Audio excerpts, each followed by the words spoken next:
বলার ছিল যে মটরের ডাল দিয়ে গার্সির ডাল করছি, আমাদের গার্সির ডাল করে।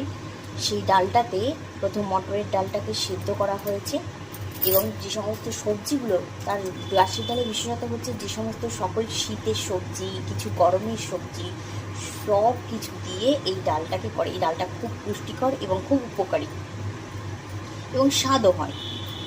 আচ্ছা, এই ডালটার ভিতরে সমস্ত সবজি সিদ্ধ করা আছে।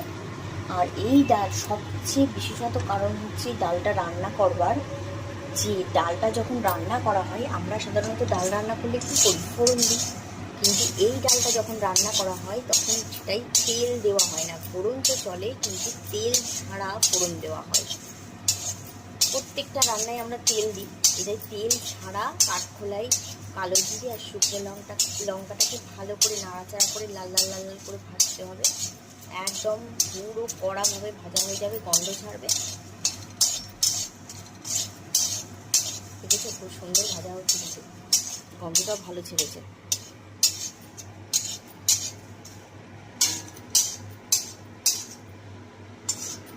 এরপরে এই ডালটাকে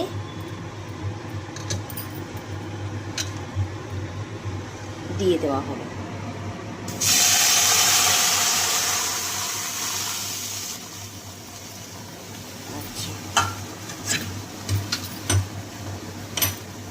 তোমাদের কার কার গার্সির ডাল আছে আমাকে কমেন্ট করে জানিও, কমেন্টে কিন্তু জানিও।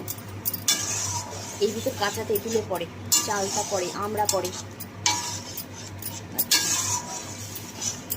এবার স্বাদ মতন লবণ আর হলুদটা দেবো, দিয়ে আরেকটু জল দেবো, দিয়ে পাতলা করে, মোটামুটি পাতলা করে রান্নাটা করতে হয়।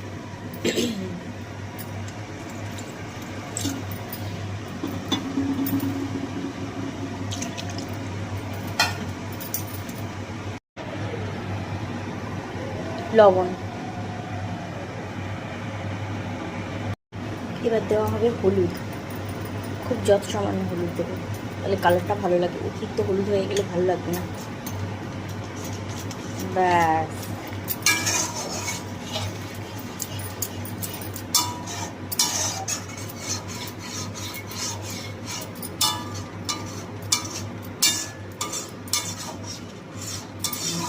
এইবার হতে থাকবে,